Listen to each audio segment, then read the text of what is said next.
suizos, ¿no? Eso ya está visto, pues. Voy a hacer una charla y les voy a pedir un favor. No conversar, porque es que como están grabando y están filmando, se filtran los sonidos allá. Y cuando lleguen tarde, no entren como somos. Yo aprendí del doctor Alberto Mendoza Morales, que era experto en metodología participante, muchas cosas. Entre otras cosas, aprendí que siempre los que llegan tarde llegan a opinar de últimos y llegan saludando. Buenos días, y empieza el abracito y el besito y ¡pam! Se interrumpe la reunión, ya el pobre conferencista se queda paralizado ahí en todo, ¿no?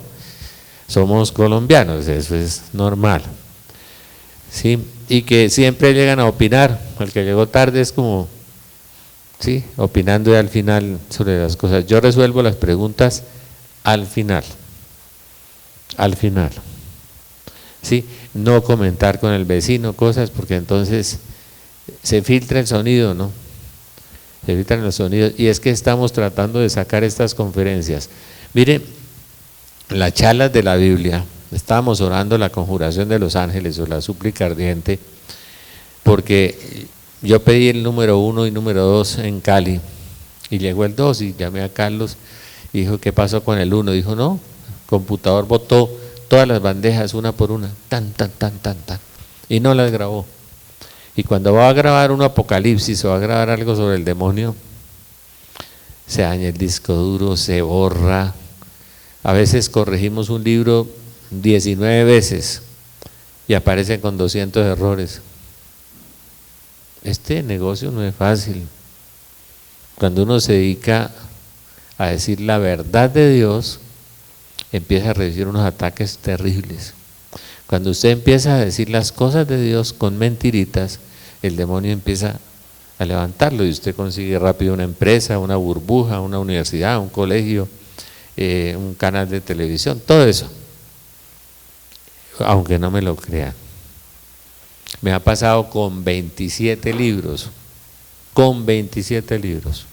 unos ataques terribles, sobre la persona también, sobre la familia, sobre las cosas de uno, y entonces es tenaz, como dicen los jóvenes, por decir pertinaz, ¿no? Porque aprendieron a decir tenaz, es pertinaz, es terrible, eso no es el trabajo en las cosas de Dios. Si no hace uno mucha oración, se pierde, se desvía, se engaña.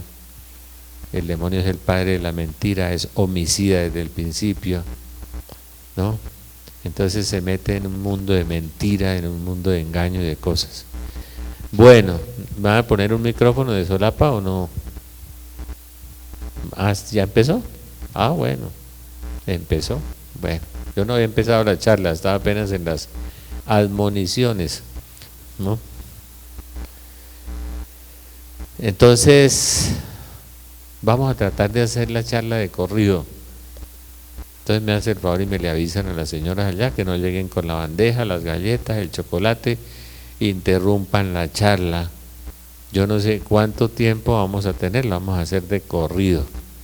Se comen las galletitas al final, porque hemos descubierto que los recreos de un cuarto de hora son de 3 cuartos de hora, porque también somos colombianos. Entonces nos vamos a charlar. Ustedes saben cuál es el deporte colombiano, ¿no? Que decía García Márquez, ¿saben cuál es? La garladera, decía García Márquez. Entonces, siempre perdemos una hora, y hoy perdimos una hora orando por los equipos. Cada rato nos pasan cosas, este pobre hombre está sufriendo, va a ser santificarse con esos equipos ahí. ¿Sí? Allá me tienen mucho miedo en la televisión. Usted va a hablar del apocalipsis. Uy, se daña el máster, las cámaras se dañan, se apaga la planta. ¿Quién? ¿Coincidencias? Pero llevo 472 coincidencias, eso sí, es muy difícil que haya tantas, ¿no? A ustedes todavía no les ha tumbado un avión, ¿no? Sí, a mí 2. Bueno, entonces, por eso yo pido mucha oración en todas partes a donde voy. pido mucha oración. Es duro, es difícil, no es fácil, no es un trabajo, es muy agradable porque servir a Dios es muy agradable, pero el trabajo del conferencista o del predicador que está haciendo en la línea de la verdad, trabajando, no es que le va a caer maná ni dólares del cielo, no. Al contrario, va a tener que orar mucho más. Pero a pesar de eso uno ve la misericordia de Dios. Y vamos a hablar del tema de la misericordia de Dios. La gente habla mucho de la misericordia de Dios. Y se han imaginado que la misericordia de Dios se parece a un banco, donde usted se sienta y empieza a pedir casa, carro, beca y cosas, y la gente dice bendiciones. El apóstol San Pablo habla de las bendiciones espirituales y celestiales, pero uno dice y la gente dice materiales, ¿no? La materia la tenemos bien pegada, ¿no es cierto? Y celestiales, dice San Pablo. Y dice Jesús, busque el reino de Dios y su justicia y lo demás viene por añadidura. Y nosotros arrancamos desde la fase que yo llamo la fase terciaria, las añadiduras.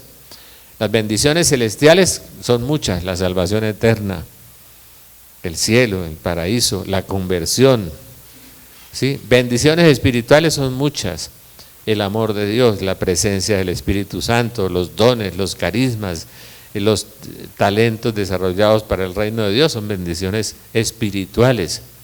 Entonces San Pablo dice, trabaje por las bendiciones espirituales y por las celestiales. Papa Juan Pablo II, cuando llegó a Nicaragua, dijo, la finalidad de la predicación del Evangelio es la salvación eterna. O sea, la finalidad de la predicación del Evangelio no es conseguir un carro, un buen negocio y un buen trabajo. Ese es el plano terciario del plan de Dios, porque es un plano efímero, es un plano pasajero, es un plano que usted se va de aquí y no pasó nada. La materia se acaba y la materia se transforma y la materia pasa a otros. Como decía mi papá, usted trabaja para yerno desconocido y sigue trabajando y sigue haciendo fuerza hasta que al fin se le acabó todo. Eso es una cosa que nosotros no hemos trascendido hasta lo más profundo del corazón, no lo hemos llevado todavía. Todavía lo terciario nos tiene como afianzados, ¿no es cierto? Entonces, la misericordia de Dios comienza en la creación, en las causas primeras. ¿Están respirando ahorita? ¿Sí? El aire. Dios creó el planeta Tierra en el sitio perfecto. Le puso una atmósfera para que los asteroides rebotaran y salieran y no se volviera una cantidad de huecos como la luna. Le creó los climas perfectos, le creó el sistema ecológico perfecto, 2 millones de clases de insectos, 2 millones, el mar, los peces, los ojos, 100.000 millones de neuronas aquí para pensar, para construir una civilización. Los árboles, la botánica, las medicinas, las causas primeras son la emanación perfecta de la misericordia de Dios. Y dice una cosa muy hermosa, Jesús dice, mi Padre llueve sobre justos e injustos. Ustedes no han salido y ven el aguacero y qué jartera, ¿no? Me va a mojar el paraguas. Y el campesino que necesita el agua allá. Y la naturaleza, el aire que necesita ser limpiado por el agua de la contaminación. Y Dios creó un sistema perfecto, pluscuamperfecto, súper perfecto. Y usted no ha salido por la mañana, Señor, gracias por el agua, porque esta mañana salió del chorro. Todos nos lo merecemos, ¿no? O creemos que nos lo merecemos. Y San Pablo dice, todo es gracia, todo es gratis. Todo viene del don de Dios. Todo. ¿No? Pero uno mira más el plano terciario, ¿no? La cuenta bancaria o tal vez el negocio, las cosas que Dios nos puso en la creación, hasta los paisajes, la naturaleza, ¿no? La capacidad de caminar, la capacidad de pensar, las causas primeras se llama eso, las causas primeras que están insertas en toda la creación. Y Dios hizo la creación para todos los seres humanos, pero el hombre empezó a adueñarse de las cosas de la creación, a relegar a sus hermanos, que son imagen y semejanza de Dios, a colocarlos afuera y a usufructuar en exceso las cosas de la creación sin compartirlas. Y eso no está en el plan de Dios, ni estaba en el plan de Dios.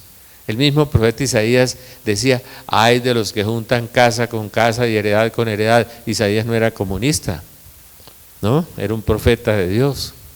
Y empieza usted a ver el plano de la creación moviéndose a través de la historia. Los minerales, la explotación de los minerales, el usufructo de los minerales, las plantas, los animales, todas las cosas que vienen de Dios. Por eso el apóstol San Pablo dice: todo viene de Dios, todo. No hay nada que el hombre tenga. El hombre lo único que ha hecho es procesar, dominar la tierra, como manda el libro del Génesis, elaborar las cosas que Dios le dio y transformarlas en otras cosas. Dios sigue creando y Dios sigue trabajando. Dice: mi Padre trabaja y yo también trabajo, dice Jesús. ¿Sí? Y toda esa renovación del aire con la lluvia, con los vientos, todas esas cosas el hombre la ha ido pervirtiendo por el abuso que el hombre ha hecho de la acción de Dios en la naturaleza y en la creación, que es la primera obra de la misericordia de Dios. Mira lo que te voy a regalar, mira lo que voy a poner en tus manos, todo esto lo voy a poner en tus manos. Pero a nosotros no se nos ocurre levantarnos y decir: Padre Santo, gracias por esto. Hoy estoy pensando, hoy estoy tomando agua, hoy estoy caminando, estoy hablando. Después, Dios está inmerso en la creación. Cuando decimos nosotros: Padre nuestro que estás en los cielos, porque no es, cuando decimos el cielo nos equivocamos, porque el Padre nuestro dice los cielos. El primer cielo, la atmósfera. El cielo está nublado, le dice uno a los niños. El segundo cielo, el universo. El cielo está estrellado. Y el tercer cielo es Dios mismo, que está en todas las cosas. Uno no puede tener capacidad suficiente de magnificar, ¿no?, de dimensionar la grandeza y el poder de Dios. No puede. Puede pensar que hay 2 millones de clases de insectos. Puede pensar que la Tierra está en el lugar perfecto en el universo, en un pequeño grano de polvo que es la Tierra, que gira, ¿no?, en un sistema perfecto, en el lugar perfecto, para que se mantenga el clima perfecto, la entrada del sol, la no entrada de unos rayos del sol que pueden matar a los hombres, de unas partículas del sol. Y uno mira eso es perfecto. Y uno no ha dimensionado a Dios nunca, ni es capaz de dimensionarlo. Los médicos saben las 100.000 millones de neuronas, las 500 funciones que desempeña un hígado, todo eso. La fisiología de cada animal, la anatomía de cada animal, la función que desempeña en la creación, todas las cosas. Pero nosotros no nos hemos detenido a reflexionar en eso. Nos sentimos tan pagados y tan gratuitos, ¿no?, tan sobrados además con todas las cosas que Dios nos dio, ¿sí?, que pertenecen al hombre, que es imagen y semejanza de Dios. Si uno supiera que en cada ser humano que se encuentra o se topa, como dicen coloquialmente los campesinos, hay una imagen y semejanza de Dios, trataría a todos con respeto, como el mendigo, el chofer. Yo llegué y me dio un dolor en Cali llegar a una parroquia, ¿no?, estrato 5 y 6, aquí hacia abajo, estrato 1 y 0 hacia arriba. Entonces los de estrato 5 y 6 piden que les hagan Semana Santa aparte, misas especiales, porque con esos piojosos no se pueden mezclar. Y el hombre ha llegado a esa degradación, depravación, degeneramiento en el sentido del amor, porque Dios Padre es amor. Y ofendemos el amor con esas cosas, ofendemos a Dios de una manera impresionante. Por eso el pecado en el fondo es el no amor, no amamos. Y como no amamos a Dios, no le obedecemos. ¿Sí? Y hemos como constituido una farsa, una religiosidad hacia afuera. Ayer meditaba yo en la televisión el texto de Lucas, del texto de Mateo 6 y 7, y veía, no todo el que me diga Señor, Señor, entrará en el reino de los cielos. No todo. Me dirán, Señor, echamos demonios, Señor, sanamos enfermos, Señor, profetizamos en tu nombre. Carismáticos, con el don de hacer milagros, de profetizar, de sanar enfermos, y le dice, no los conozco, apártense de mí. O sea, les había prestado unos dones y no los usaron en la dimensión del amor, los usaron en la dimensión propia. ¿Sí? Era un préstamo de Dios, como es el préstamo de Dios la vida, el agua, es un préstamo de Dios. Mi Padre llueve sobre justos e injustos. Ustedes han visto las sequías ahora. Es capaz de arruinar un país con una sequía, dejando la lluvia 3 meses. Como hizo el profeta Elías, levantó las manos, oró y dejó de llover 3 años. Y la tierra se convirtió en un desierto. No hubo comida ni aguas. Por un hombre que levantó sus manos y le oró a Dios. Sí, Dios tiene todo bajo control, absolutamente. Y Jesús dijo, ni un solo cabello se cae sin la voluntad de mi Padre. Ni una hoja se mueve del árbol sin la voluntad de mi Padre. Entonces uno empieza, es que, ¿qué me pasa? ¿Por qué a mí? Y es que mi Padre nos está hablando. Dios Padre, si nosotros pudiéramos dimensionar que está en los cielos, en la atmósfera, en el universo y fuera del universo, y está en todo y en todos, en esencia, en presencia y en potencia. Nosotros no hemos alcanzado a dimensionar a Dios. El problema que tenemos los cristianos es que tenemos un Dios que, además de ser un problema, es la gran obra de misericordia que vamos a ver, la tercera de Dios, un Dios con rostro de hombre. Pero nos acostumbramos al Dios del rostro humano y dimensionamos a Dios en 1,83, que está en la sábana de Turín, 1,83. Entonces lo manoseamos fácilmente, ¿no es cierto? Y lo usamos. Y Dios es un infinito en todo, en poder, en santidad, en omnisciencia, en omnipotencia. A mí cuando veo los computadores digo, eso es una basura. Todos los computadores del mundo, la memoria junta de todos los computadores del mundo, no es ni una 10.000 millonésima parte de una micra de la inteligencia de Dios. Ni eso. Nada. Y nos gozamos con eso y nos solazamos y los convertimos en ídolos además. En ídolos. Y uno ve la obra de la creación, la magnitud de la creación. Es tan impresionante cuando uno ve las últimas fotos del telescopio Hubble, de las nuevas galaxias, la galaxia del gato y otras galaxias que descubrió. Uno dice, uy, ¿esto qué es? ¿Y nosotros qué somos? Nada. En esa inmensidad de galaxias y de cosas, y Dios está ahí, en esencia, en presencia y en potencia, dice Santo Tomás. Y esa es la misericordia de Dios. La misericordia de Dios es Dios mismo que creó la creación para el hombre. Qué curioso eso. No para los ángeles, fue para el hombre. Y creó los ángeles para que le sirvieran. Y para que sirvieran al hombre que es inferior a los ángeles. La creación de los ángeles es parte de la misericordia de Dios y somos inferiores a los ángeles. Ángeles en toda la creación, ángeles en los elementos, en el uranio, en el plutonio, en el yeso, en el cobalto. Cada elemento tiene un ángel, cada árbol, cada especie de los árboles tiene un ángel, cada parroquia tiene un ángel, cada país tiene un ángel. Y Dios con su poderoso ejército de miríadas, como dice el rey David, controla esta creación para que no se desfase el enemigo y destruya la creación. Pero no, tranquilo, que el enemigo la quiere destruir a través del hombre. a través del hombre, a través de la maldad que ha insuflado en la humanidad. Y Dios sigue siendo misericordia.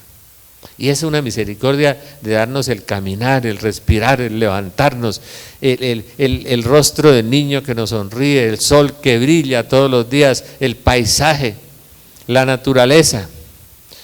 Romanos capítulo 1. No descubrieron la grandeza de Dios en la creación, dice San Pablo. Al contrario, invirtieron las relaciones entre los hombres, se degeneraron y jactándose de sabios se volvieron estúpidos, dice San Pablo. No fueron capaces de descubrir a Dios en la creación. Ese texto de Romanos 1 es muy impresionante y en el libro de la sabiduría también lo tiene. Y nosotros nos solazamos y nos gozamos porque inventamos un jet que tiene contaminada la atmósfera, que hace ruido, que se cae, que destruye y que ya se vuelve obsoleto. Y no fuimos capaces de inventar un colibrí, ni una rosa. Todavía no lo hemos inventado. Y nos seguimos solazando en el avioncito allá que vuela. Y lo hicimos con las 100.000 millones de neuronas que Dios nos puso a nosotros. Y vamos descubriendo cosas en nuestro infinitesimal ser. Y Dios nos ama. Y ¿cómo nos verá? Yo digo, como unas pulguitas allá, ¿sí? Y ensoberbecidos además. Impresionante. Por eso es la tentación del paraíso, seréis como dioses, ¿no? La segunda etapa de la misericordia de Dios, que es maravillosa, son las causas segundas. La causa primera es Dios, porque Él es causa causarum, es causa de las causas. Él es la causa de las causas, o sea, es la fuente, el origen de todas las cosas. Pero las causas segundas son las obras que Dios ha hecho en nosotros. ¿Sí? Uno va donde el ingeniero, y yo vi ahora un puente de una magnitud, de una tecnología tan impresionante entre Suecia y Dinamarca, el segundo puente más largo del mundo. Les miles de millones de piedras, de toneladas, la tecnología que hicieron para el paso de los trenes, y empiezo yo a ver todo lo que Dios le dio al hombre. Y en esas causas segundas el hombre empezó a hacer, a dominar la tierra, como Dios le dijo que la dominara. Ese granito de polvo que está en el universo, que es la tierra. Los inventos nuevos de la medicina. A mi hermana le acaban de operar en el cerebro de un aneurisma y entraron por la pierna, subieron hasta arriba con el computador, arreglaron lo que tenía en el cerebro y quedó perfecta. Las causas segundas, que es Dios el que está actuando. ¿Sí? Los automóviles, las cosas, todo lo que Dios nos ha dado, la ciencia, la tecnología, la medicina, la ingeniería, esa colosal ingeniería que yo vi en ese puente y esa cantidad de cosas maravillosas que Dios ha puesto en nuestras manos. Y Dios en su misericordia obra a través de las causas segundas. ¿Qué es misericordia? Viene del latín miserior corda, el corazón de Dios con el mísero, con el miserable, con el pequeño. Misericordia. Y esa misericordia de Dios fluye a través de nosotros. Cuando nosotros empezamos a sentirnos propietarios y dueños de nuestros talentos y de las cosas que hacemos, yo me río, ¿no? Y vuelvo y miro al colibrí, lo miro hacia afuera, ¿no? Comiendo. Y miro la abeja produciendo 8 productos maravillosos, trabajando con lo que Dios le puso en su genética, el código genético, cómo trabaja de perfecto. No hemos producido un azúcar como la miel, no hemos sido capaces. Producimos unos venenos y unos tóxicos espantosos que matan a la gente. Y todavía no producimos lo de la abejita. Todavía no hemos sido capaces de hacer eso, de igualarla ni de equipararnos a eso, chupando de las flores en todas partes. Y es la misericordia de Dios a través de las causas segundas.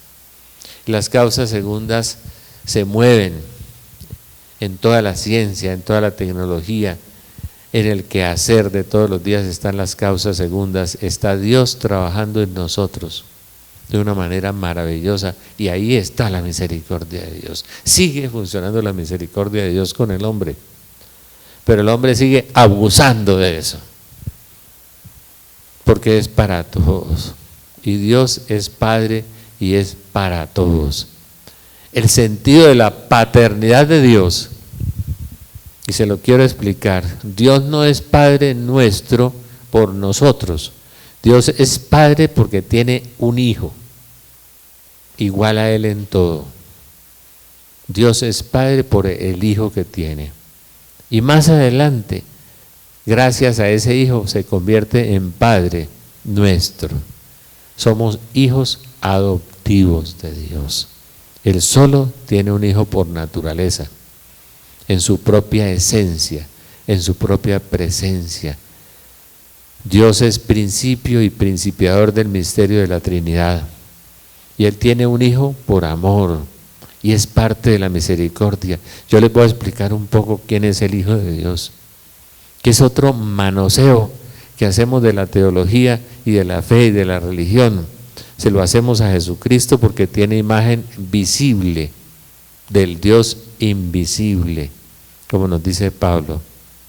Como Dios es amor, como la sustancia de Dios es el amor, como la presencia, la naturaleza de Dios es el amor, Dios tiene que amar. Dios no es como el amor humano, que se aprovecha del otro, ¿no? El amor humano tiene varias fases. Una, el amor griego, que es el eros, el placer. Ese no es el verdadero amor. Ese es el amor reproductivo de las criaturas materiales. Dios tiene un amor mucho más grande. Es un amor santo. Santo viene del griego sangeo, que significa sin tierra. Y Dios tiene que amar, porque su naturaleza es el amor, y en Dios no se puede negar a sí mismo, nos dice la verdad. Desconcertó profundamente a los judíos, porque primero se dijo que Él era hijo de Dios y eso los escandalizó. Un Dios infinito, omnipotente, eterno, el Yahvé, el Adonai, el Sadai, el Dios de las montañas, no podía tener un hijo, y un hijo con carne menos, pues todos los judíos no lo reconocieron. Por eso reclamaba en su discurso: si no me creen a mí, crean por las cosas que yo hago, crean. Y ya se proclama hijo de Dios, pero ¿cómo sería el desconcierto al final cuando dice: necesario que yo me vaya para que Él venga? Hay otro más. Qué problema para los judíos, ¿no es cierto?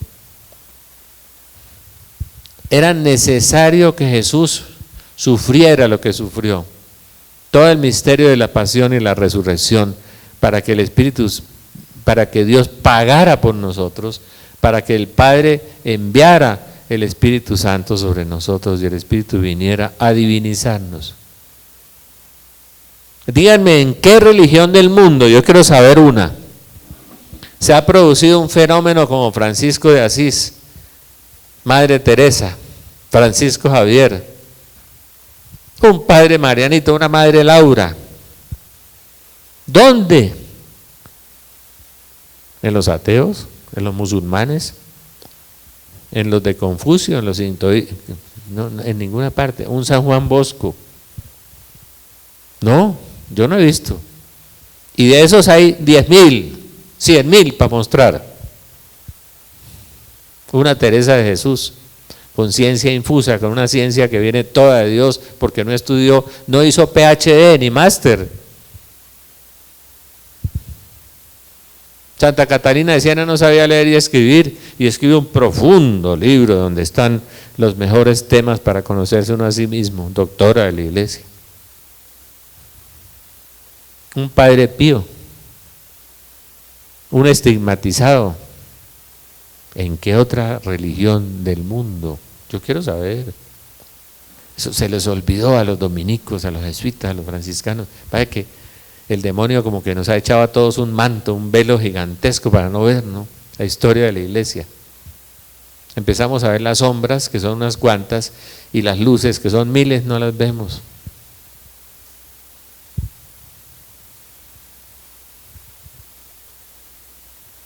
Un San Francisco de Sales que convierte 70,000 protestantes, solo un obispo. Los obispos debían sentarse a leer a San Francisco de Sales.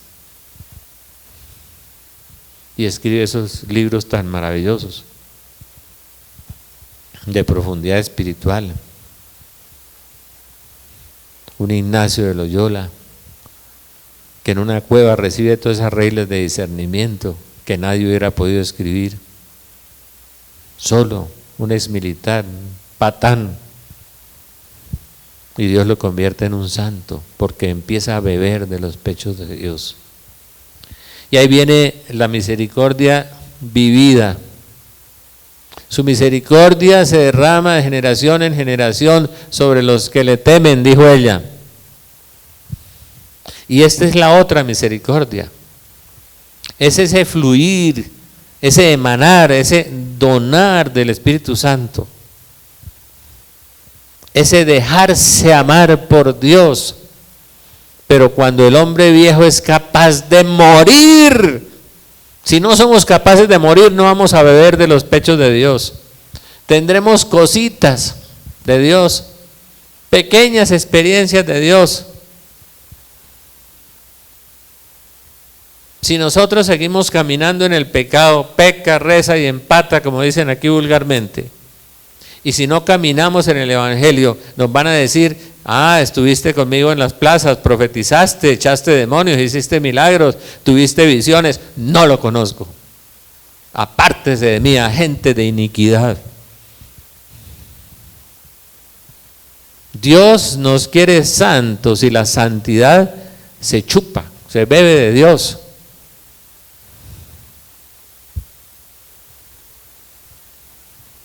En dos líneas, en dos dimensiones. Una,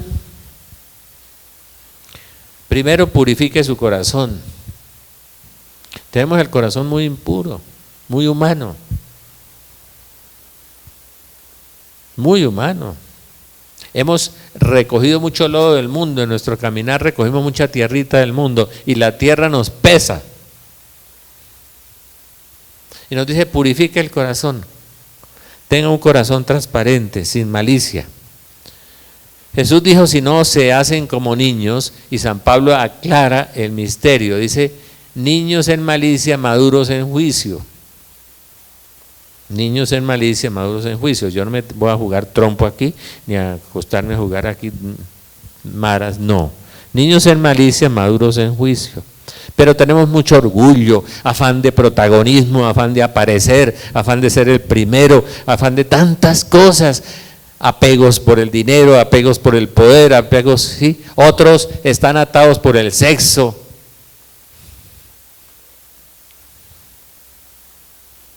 Entonces el Señor dice: sean puros, sean limpios, y empiecen a purificarse y a lavar sus defectos de carácter. Yo, la mayoría de las personas, perdónenme lo que les voy a decir con todo el respeto y con todo el cariño, cuando le hablo siempre a una persona, siempre tiene la respuesta, el ping-pong. Mire, usted cometió una falla en tal cosa. Ah, pero usted tal cosa. Tenga, tan. Pero nadie se quita las máscaras, nadie.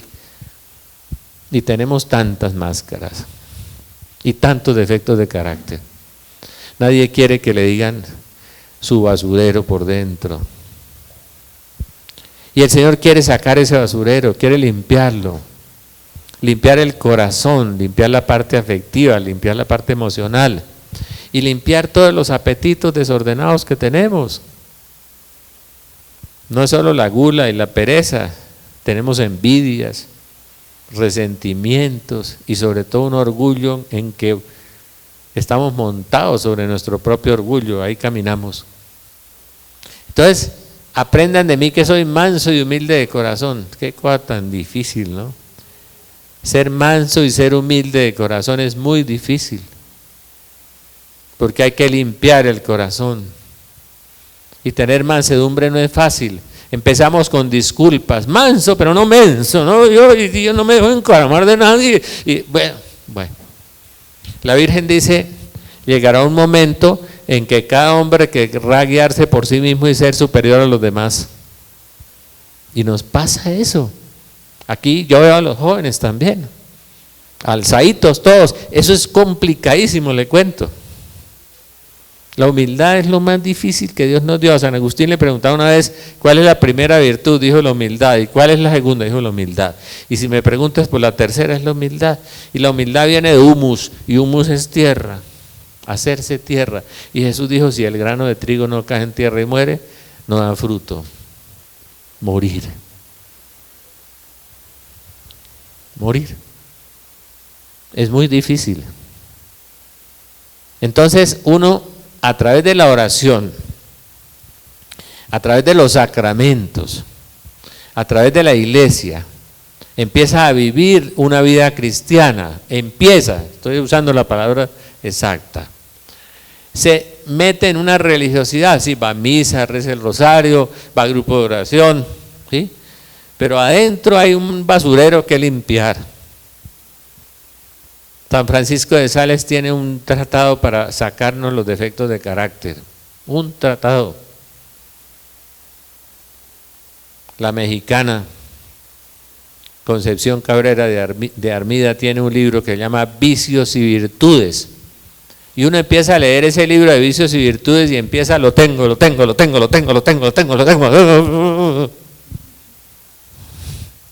O si no, nos quedamos en la espiritualidad del taxista. Yo soy bueno, no robo, no peco y voy a misa, no tengo problemas. Y Dios nos llama a la santidad. Y la santidad se consigue, pero con mucho sufrimiento. Hay que matar al hombre viejo, matarlo. Morir.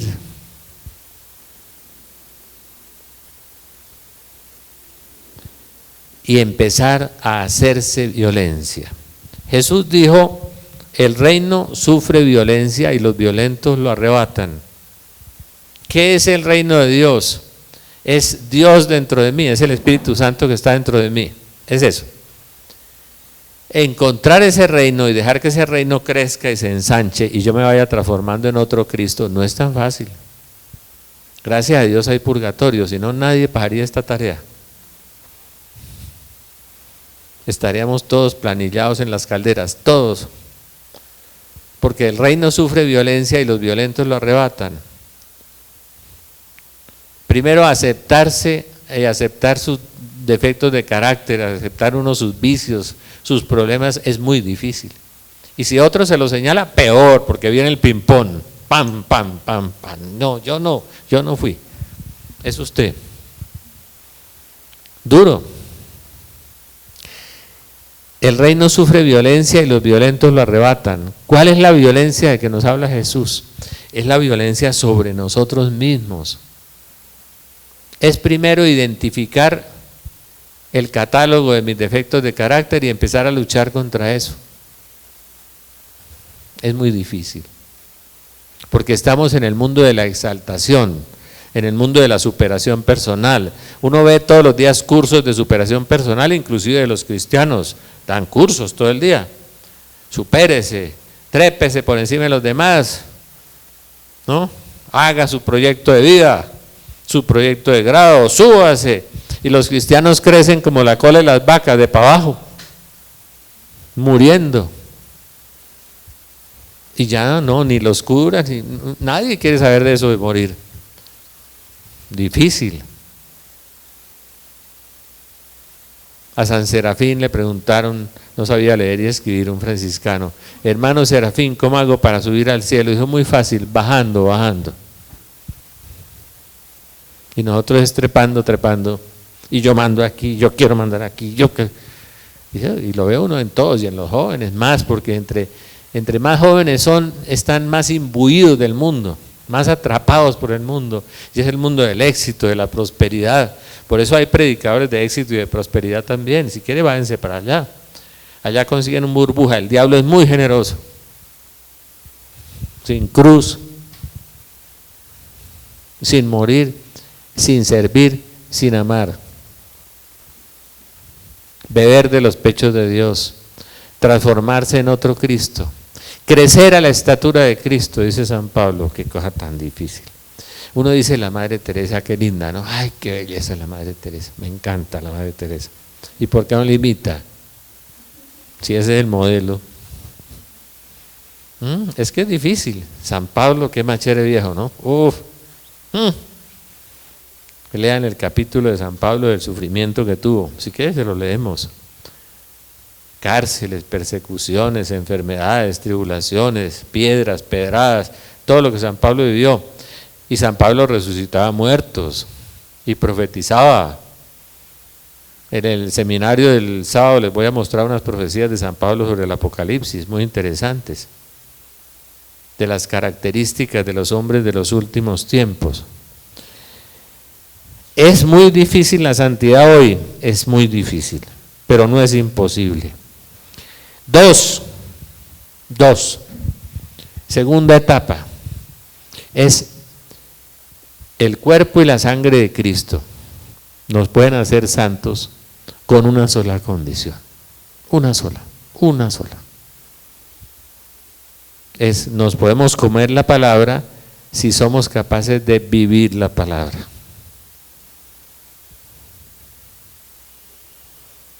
¿Usted por qué comulga y no le pasa nada? Sale igualito. Eso es como comerse un pedazo de pan ahí. ¿Por qué? Si Marta Robán comulgaba y entraba al cielo, San Nicolás de Flu también. Muchos santos comulgaban y entraban en éxtasis y recibían revelaciones, porque nos comemos a Dios. ¿Le parece poco comerse uno a Dios? Impresionante. Porque dice Pablo, el que come y bebe sin discernir el cuerpo de Cristo. ¿Qué es discernir el cuerpo de Cristo? Es discernir mi relación con el cuerpo de Cristo, con la comunidad. ¿Cómo es mi relación con la comunidad? Y entro sobre el segundo mandamiento. Haced a los demás lo que queréis que os hagan a vosotros.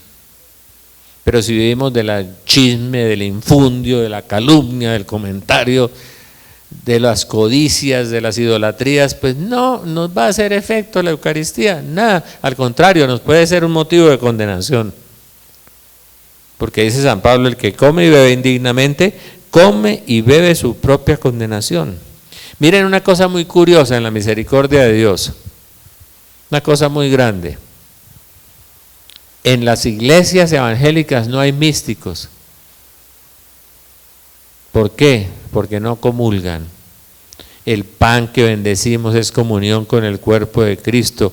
El cáliz que bendecimos es comunión con la sangre de Cristo. Por eso el Padre Pío estaba estigmatizado. Por eso Santa Teresa tenía ciencia infusa y puede escribir esa obra maravillosa. Yo he bregado aquí un año para que los servidores lean las moradas. No he podido. No se hacen violencia.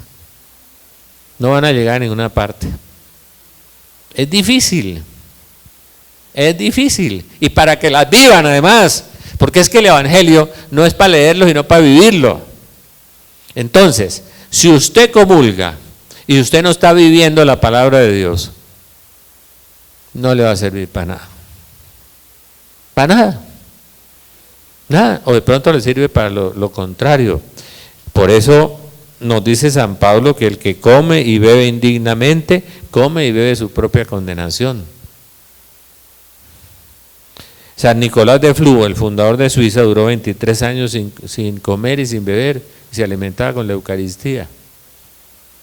Padre de 10 hijos, y el Señor un día lo mandó para el monte y dejó al hijo mayor encargado de la casa. Tenía 20 años, pero los suizos en ese siglo, a los 20 años ya eran hombres maduros. Y uno fue obispo, el otro fue gobernador, y Dios le cuidó a los 10 hijos. Se los entregó a Dios y se los cuidó. Bien cuidaditos. San Nicolás de Flu. Entonces, la segunda etapa es vivir la palabra de Dios. Vivirla, purificar el corazón y vivir la palabra de Dios. No dejes extendida la mano suplicante. ¿Cuántas veces la hemos dejado extendida? A ver. El que te pida, dale. ¿Cuántas veces le hemos dicho? Eso es para la droga.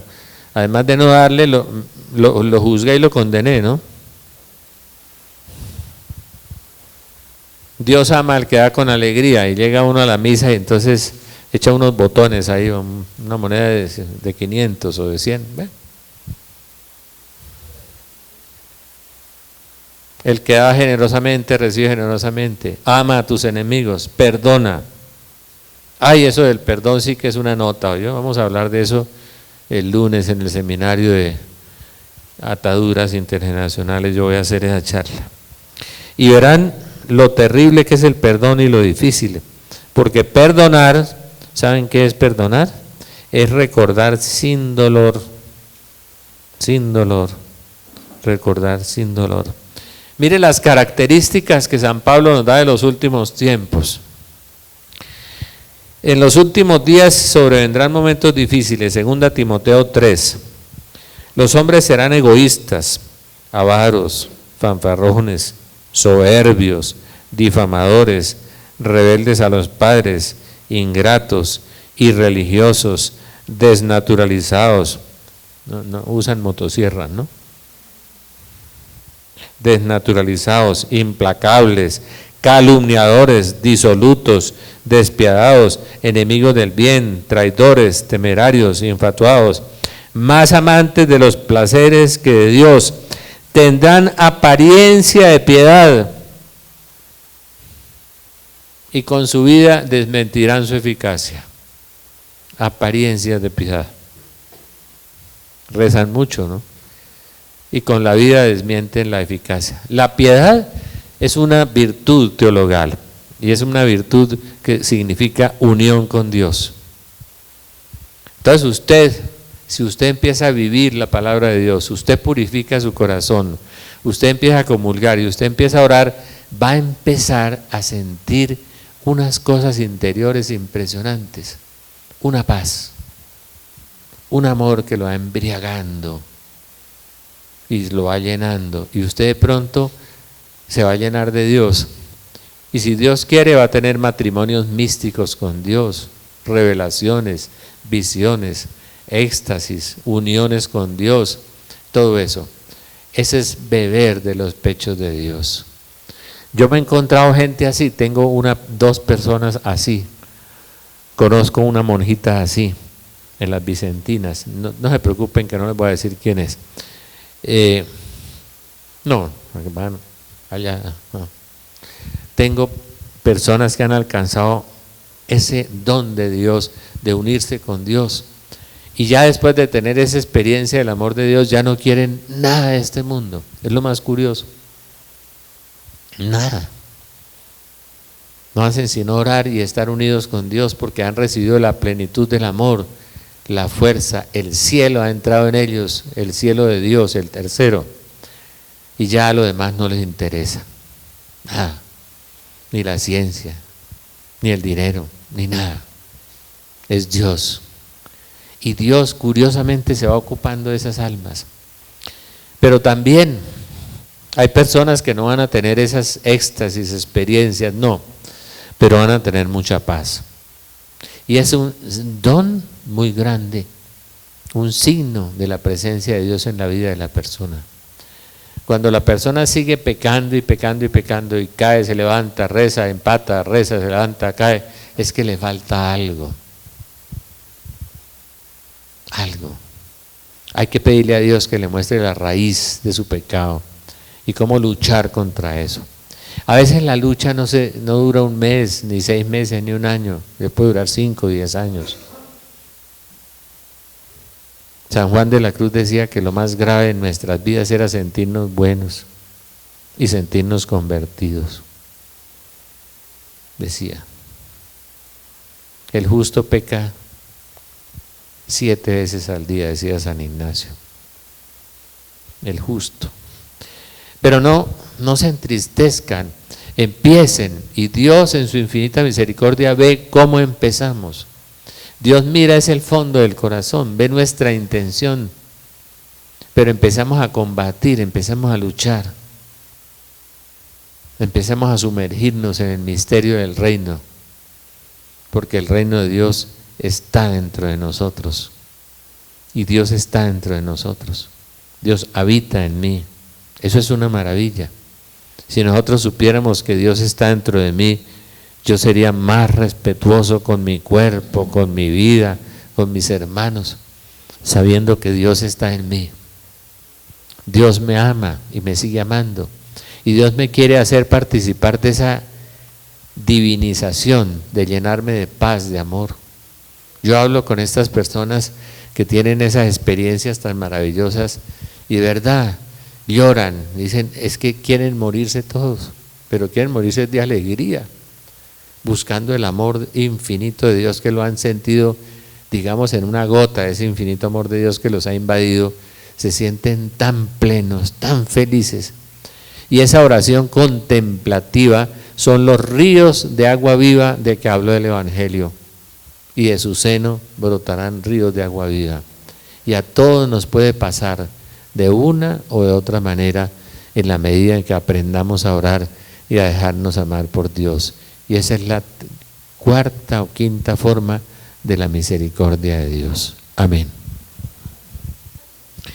Voy a dejar esta segunda etapa corta, media hora.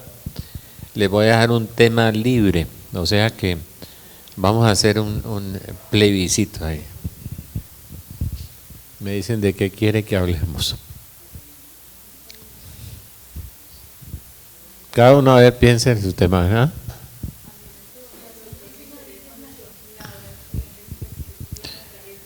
La oración de intercesión a través de María. Bueno, y Estelita, la Virgen María, bueno. Francisco, era Francisco el hombre, decía el vallenato, ¿no? A ver, la Eucaristía. La Eucaristía, dos, bueno. Formas de oración. La Eucaristía. Los ángeles. La confesión. Los tibios. ¿Y dónde nos escondemos entonces? A ver. La Eucaristía, a ver.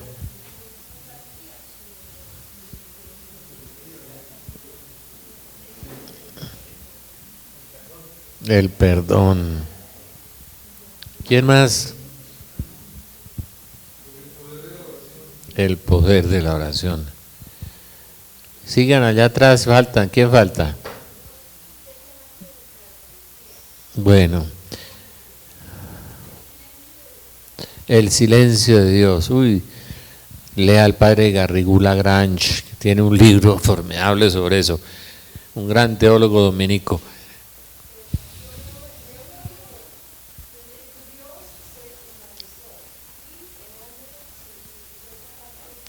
Esto es que en un libro que se llama La humanidad de Dios y la divinidad del hombre. Eso sí lo van a leer bien. Aurorita, ¿te gustó el pito o no? Bueno, porque los antioqueños no hablan nada, eso sí. Bueno, a ver.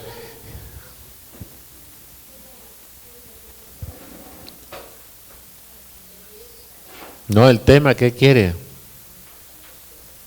Tantas cosas, bueno, ese es un tema largo, pero... ¿ah? A ver, San José. Espiritualismo y espiritualidad. Otilia. El perdón. Yo creo que ganó la Eucaristía, hay como 6 o 7, bueno. Media hora cada tema, bueno. Que nos traigan el almuerzo. Bueno.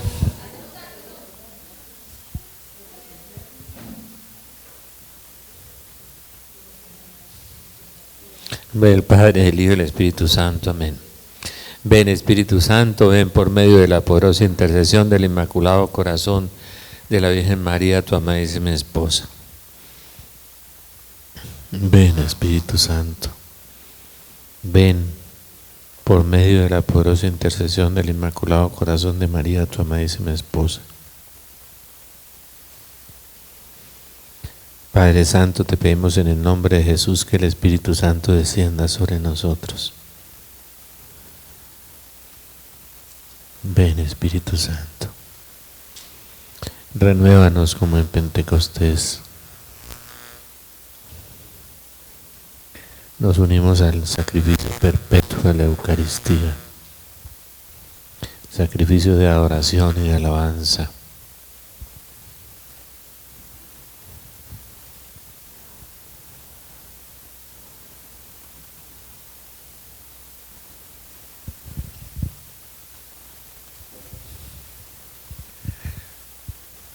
Y habiendo amado a los suyos, los amó hasta el extremo, nos dice la Escritura. Jesús, a lo largo de toda la Sagrada Escritura,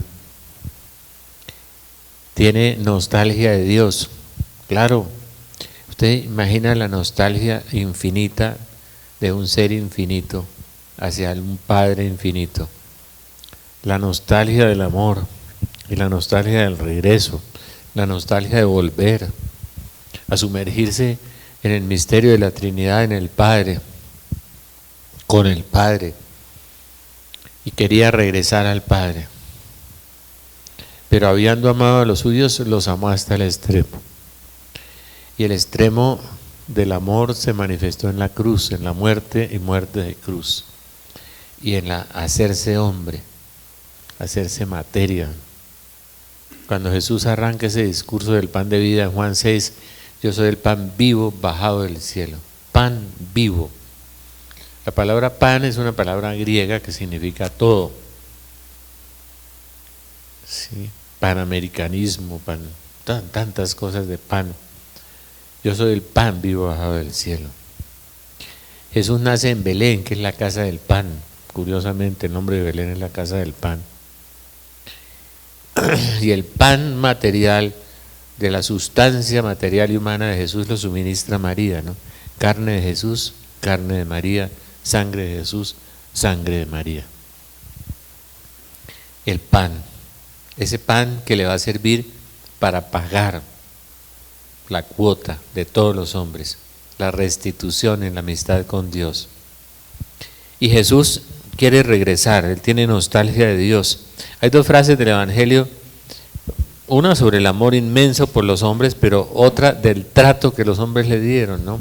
¿Hasta cuándo habré de soportaros? ¿Cuánto tiempo más estaré con vosotros? Siempre el Señor en ese momento era como aburrido con nosotros, ¿no es cierto? Soportando la naturaleza humana, Él que era perfecto y que era hombre perfecto. Pero sin embargo vino: Padre, que sí es posible que pase de mí este cáliz, pero no se haga mi voluntad sino la tuya. ¿Sí? Y la angustia, cuánta angustia tengo, ¿sí?, de beber este cáliz, una angustia mortal, ¿no?, de padecer. Es que uno, conociendo el futuro y conociendo su destino, es decir, lo que el Padre había fijado y Él había aceptado en la eternidad, todo el misterio de la pasión, por eso esa angustia que Él tenía, y sudó sangre, para llegar al colmo física y psicológicamente de tener que sudar sangre. Cualquier hombre le hubiera estallado su corazón, le hubiera dado un infarto al contemplar su pasión, el sufrimiento. Era la tortura infinita que Dios iba a sufrir por nosotros, y la acepta. Pero Él quiere regresar al Padre, y ya es su único camino de regreso, ¿no es cierto? La muerte, el valle de la muerte, pasar por allí. Y es el único camino de redención, de pagar por nosotros. El misterio de la Eucaristía empieza ahí, en el misterio de la pasión de Jesús, que se encarna y empieza en la encarnación, cuando recibe la Virgen María su carne y su sangre 100%. Jesús es María en la carne, en la sangre, totalmente, totalmente. Pero Jesús quiere regresar al Padre y quiere quedarse con nosotros. Hay una cosa muy misteriosa en eso, ¿no? Yo estaré con vosotros hasta la consumación del mundo. Y en ese misterio trinitario de que hablábamos en la cruz, de reconciliarnos con el Padre, de entregar su propia vida, de donarnos el Espíritu Santo y su propia madre, estaba también en el misterio eucarístico de quedarse con nosotros.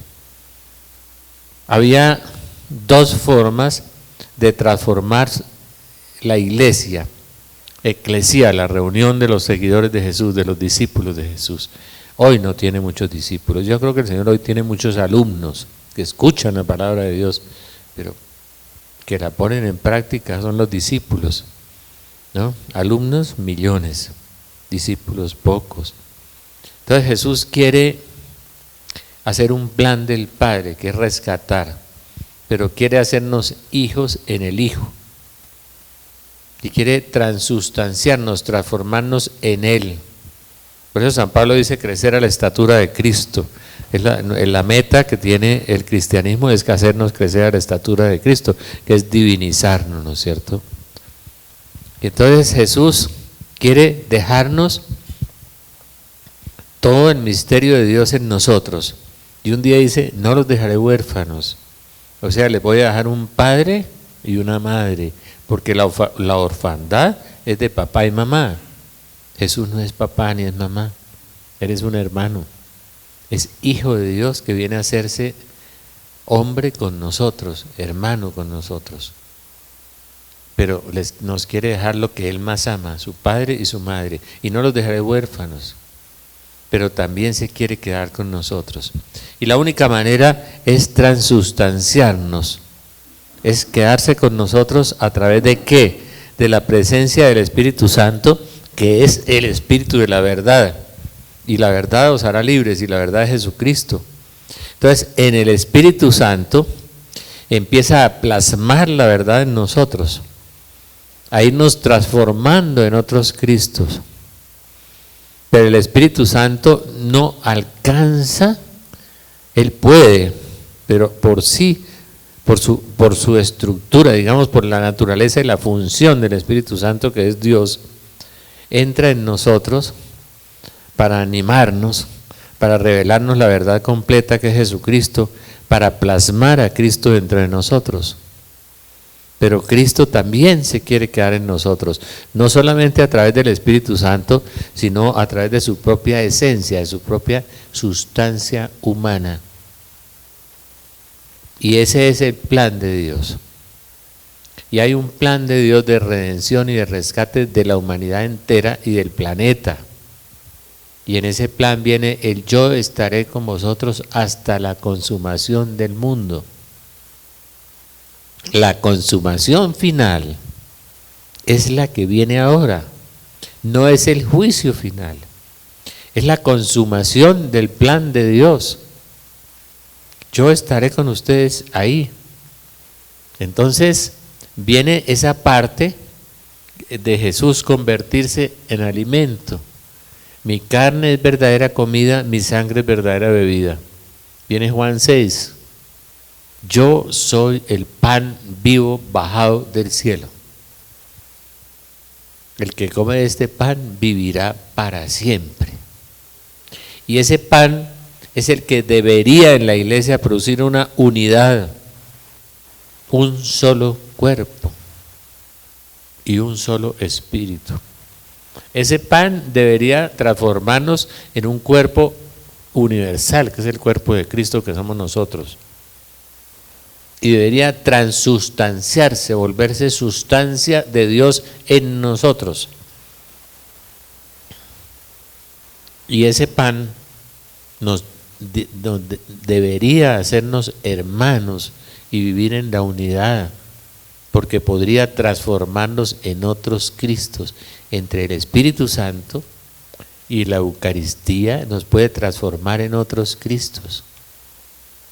Fíjense que en 1 Corintios 10, el apóstol San Pablo, cuando habla de la bendición del pan y del cáliz, dice, el pan que bendecimos es comunión con el cuerpo de Cristo. El cáliz que bendecimos es comunión con la sangre de Cristo, una común unión entre ambos, entre el cuerpo y la sangre de Cristo. Entonces Jesús encuentra la manera de realizar toda esta misión, quedarse con nosotros, había simbolizado la repartición de los panes y los peces, había simbolizado la multiplicación que él mismo iba a hacer de sí mismo, en panes y en peces. En verdad, mi carne es verdadera comida, mi sangre es verdadera bebida. Yo siempre me pregunto, ese Juan 6, ¿qué harán los evangélicos con esos textos? Pues nada, ¿no? Porque no los entienden, ¿sí? Los desinterpretan y los reinterpretan después de una manera diferente. Entonces Jesús quiere quedarse con nosotros y no dejarnos huérfanos. Y no nos deja huérfanos porque nos deja el Espíritu Santo, que revela la majestad del Padre y revela la verdad completa que es Jesucristo, y revela a su esposa, la Virgen María. Dejándonos, no os dejo huérfanos, les voy a dejar un padre y una madre, pero yo también me voy a quedar con ustedes. Y me voy a quedar con ustedes en el pan vivo bajado del cielo. La hostia no pierde nunca sus accidentes materiales, nunca, pero la hostia se diviniza realmente. Y como Dios tiene el don de la omnipresencia, puede estar en todo y en todos y en todas partes, como está el Padre, en esencia, en presencia y en potencia. Por eso Jesús también está ahí en la hostia. Y Jesús está para transformarnos en Él, para transustanciarnos. Como el sacerdote transustancia la hostia y lo convierte en el cuerpo y en la sangre de Cristo. Y es tan potente y es tan poderoso esa realidad de que ha habido muchos místicos y muchos santos que han vivido y se han alimentado del cuerpo y de la sangre de Cristo solamente. Marta Robán, 50 años sin comer, sin beber, sin dormir, paralítica y ciega, repitiendo la pasión de Jesús. San Nicolás de Flu, 23 años. No van a poner un hijo así, ¿no? San Agatón, ¿no? Por allá uno de los padres del desierto que duró 50 años sin comer y sin beber y sin dormir. Y otro que trasladó un monte como Jesús mandaba. Dile a ese monte que se corra, y se corrió físicamente, literalmente, porque él quería ver el mar y estaba en una cueva y una montaña no le permitía ver el mar, y lo hizo. Y como el Señor se lo había mandado, lo echó al mar, arrójate al mar, y el monte se arrojó al mar allá. María, el tsunami, me imagino, ¿no? O bajó lentamente. Entonces, la transustanciación, los padres del desierto se alimentaban mucho con la Eucaristía y muy poco con la comida material, porque producía un poderoso alimento espiritual. Pero el misterio de la Eucaristía es el misterio de la identidad entre la palabra comida y la palabra bebida.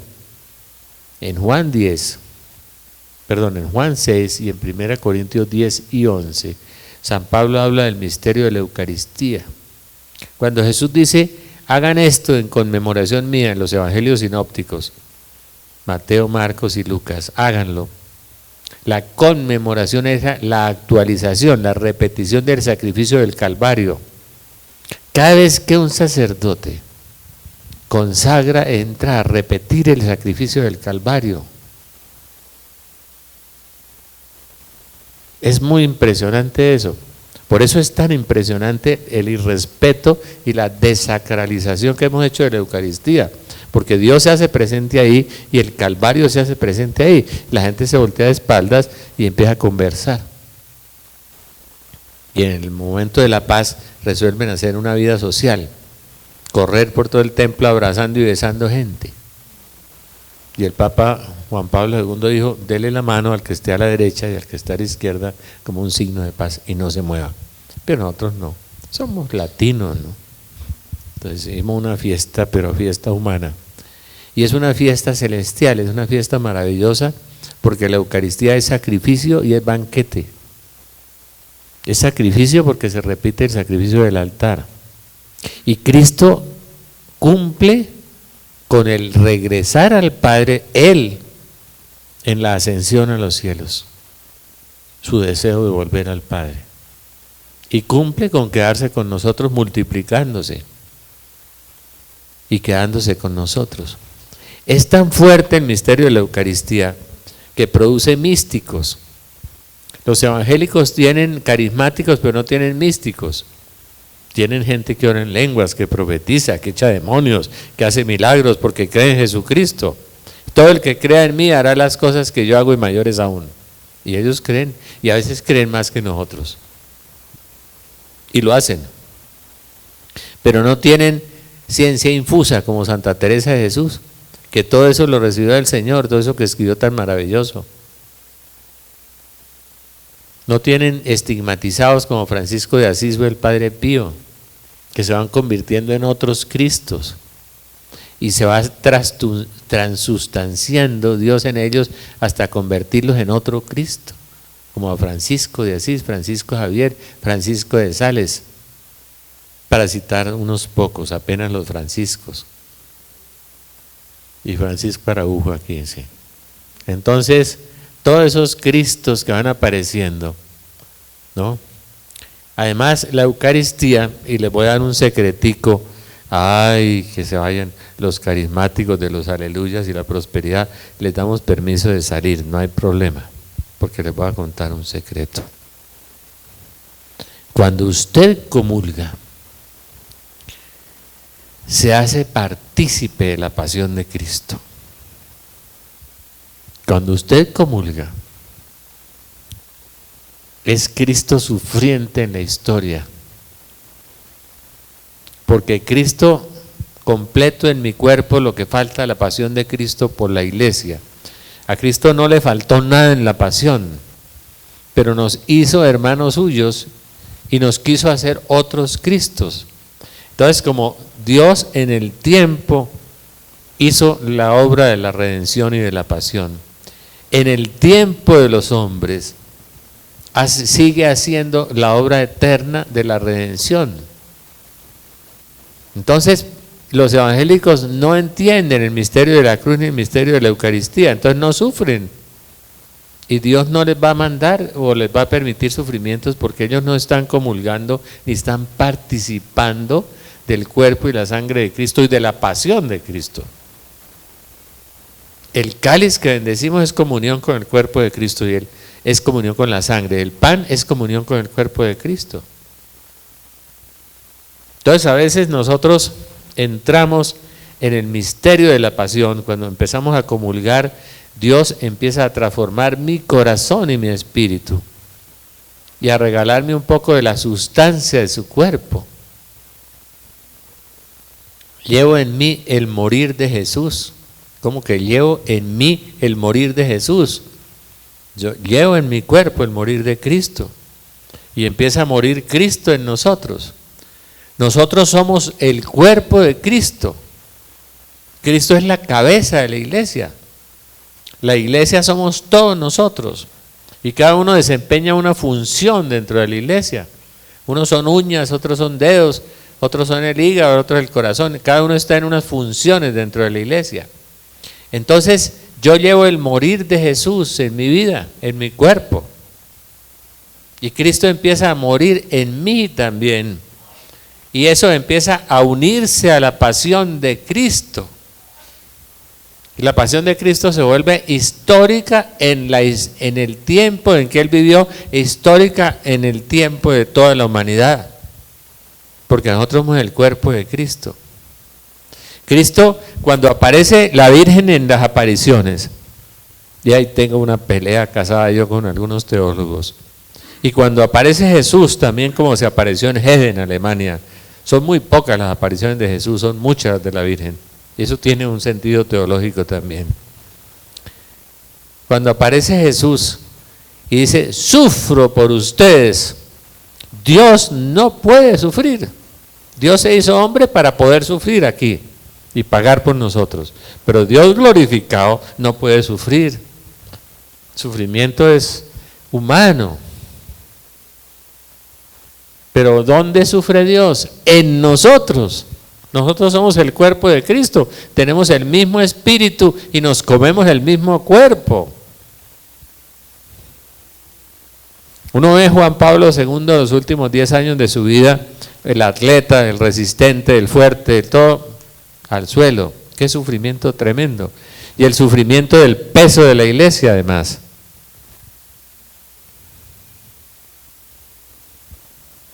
Pero también Dios va creciendo en nosotros, como les dije, cuando comemos la palabra y vivimos la palabra, que el problema nuestro es que vamos y comulgamos y no estamos viviendo nada. Dios empieza a hacernos crecer y a transformarnos en Él. Cristo es la cabeza de la iglesia y nosotros somos la iglesia y Él sufre en nosotros. La Virgen lo mismo, la Virgen dice, sufro por ustedes, y llora. Por ahí en la sala lloró todo el tiempo, pero la Virgen realmente ni estaba llorando ni estaba sufriendo, estaba mostrándonos un símbolo, una señal de cuál era la situación de la humanidad frente a Dios. Y era una situación muy dolorosa en que estaba la humanidad y en que está ahora. Y sufre en nosotros, porque si nosotros somos el cuerpo de Cristo y Cristo es la cabeza, María es como el acueducto de Dios, como el cuello de Dios, por donde bajan todas las gracias de Dios. La omnipotencia suplicante. Entonces, en el misterio de la Eucaristía está lleno de promesas.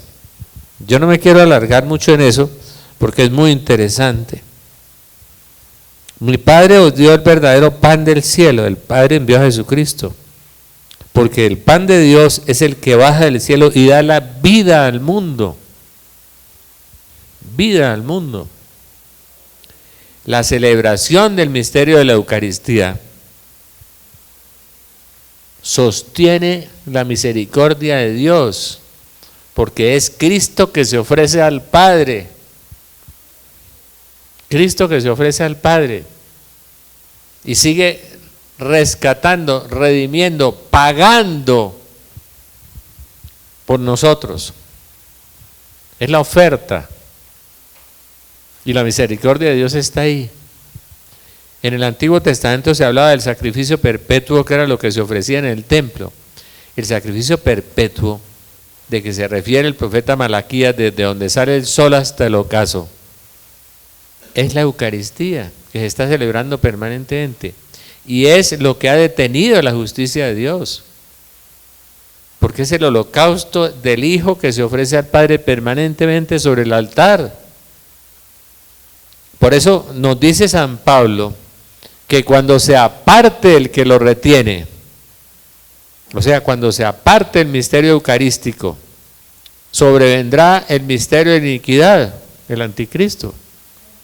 Entonces viene el gran misterio de que cesará el sacrificio perpetuo, dice Daniel, se suspenderá la Eucaristía, porque habrá una falsa iglesia donde se cambiarán las fórmulas, y cuando se cambia la fórmula de la consagración, no hay consagración, no hay transustanciación. Por eso hay a veces sacerdotes que empiezan a decir unas palabras y a inventar palabras ahí, y no hay consagración. Tiene que repetir las mismas palabras que Cristo pronunció.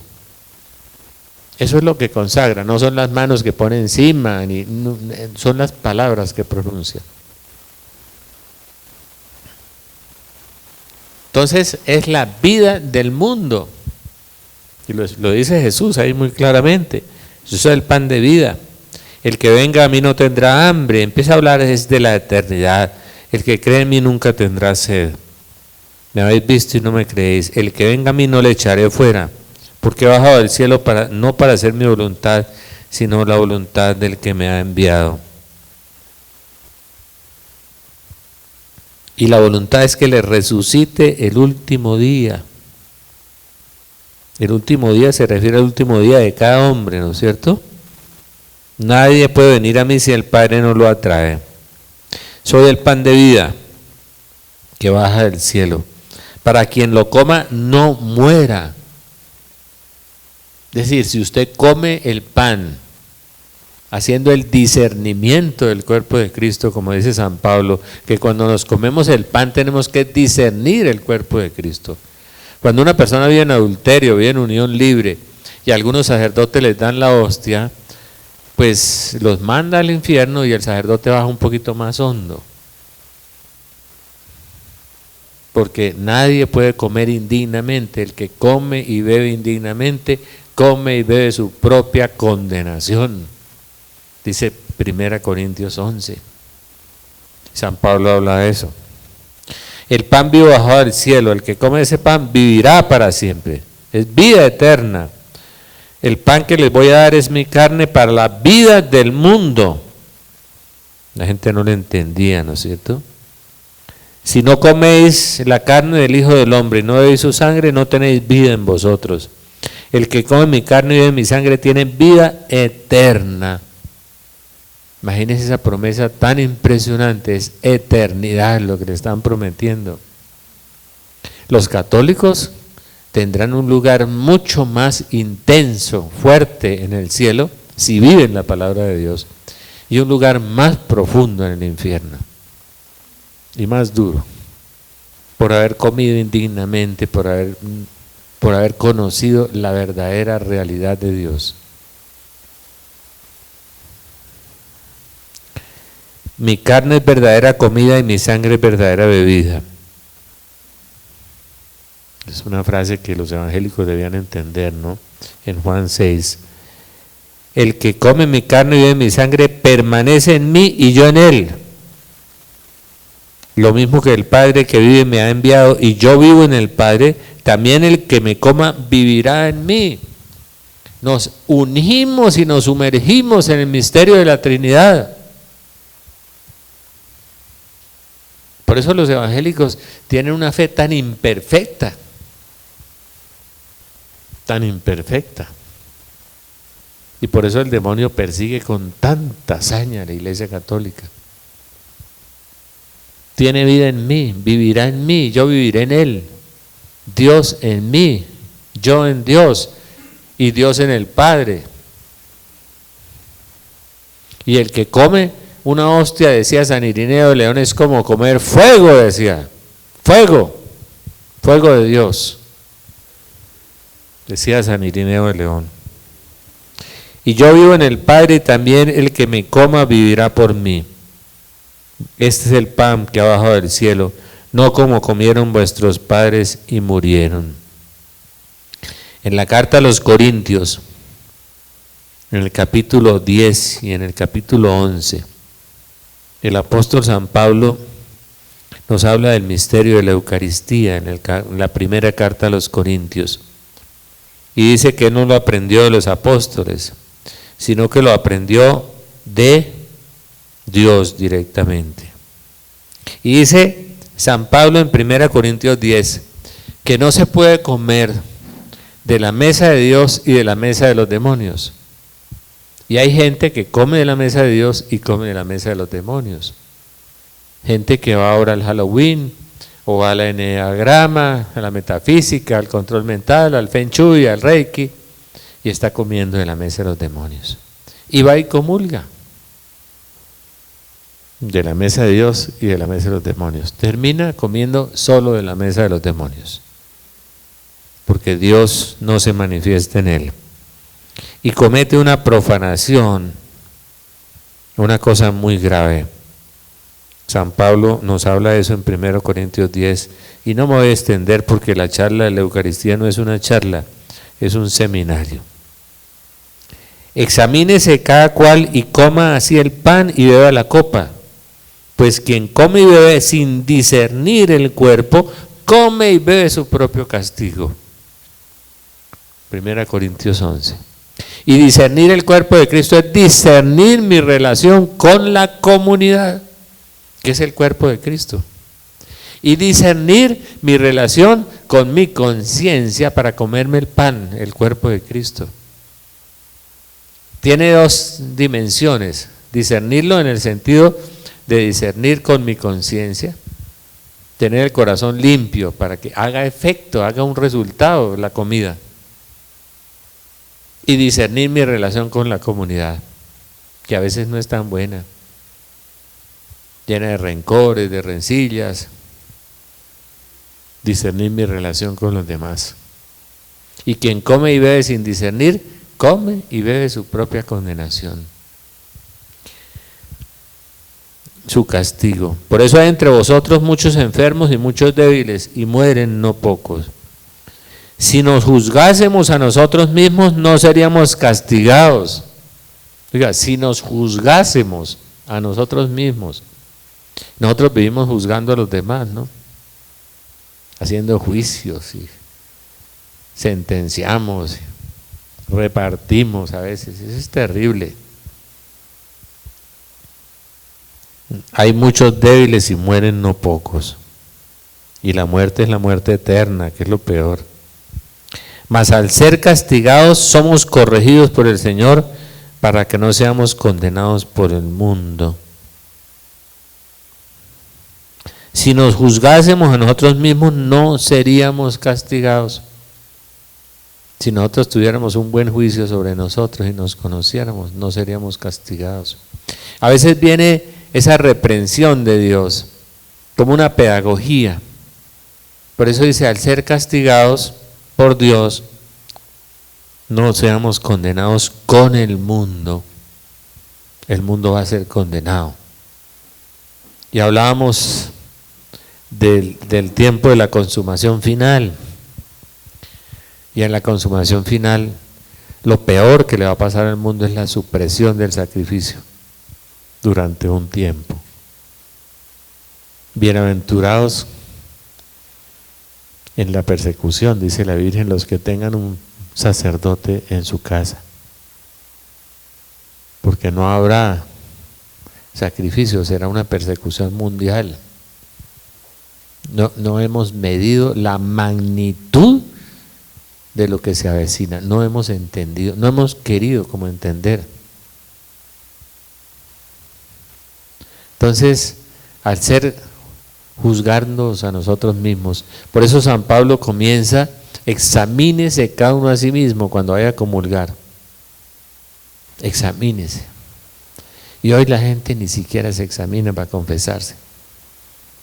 Son las confesiones tan imperfectas, tan sesgadas, y siempre como no nos acusamos, sino que nos excusamos, ¿no? No vemos nuestro propio pecado. Sí, generalmente vemos el de los demás con mucha claridad. Entonces, por eso razón tenía la Santísima Virgen en Yugoslavia que decía, y Dios no los escucha porque se confiesan mal. Por eso el apóstol Pablo nos da las instrucciones en esa carta a los Corintios 11 sobre la Eucaristía, en Corintios 10 y Corintios 11. Yo cuando encontré ese texto del que come de la mesa de los demonios y se arrima a la mesa de Dios, y San Pablo tiene otros textos más fuertes. Dice que abandonamos a los pobres y a los débiles, dice, y a veces vamos a comulgar. Dice San Pablo. Y que todo el misterio de Dios gira sobre el misterio del amor. El amor es la emanación de la misericordia del Padre en el Hijo por el Espíritu Santo. Y se da a través del misterio eucarístico, donde siempre hay una unión espiritual muy profunda con la Virgen María. Siempre. Porque carne de Jesús, carne de María, sangre de Jesús, sangre de María. Amén.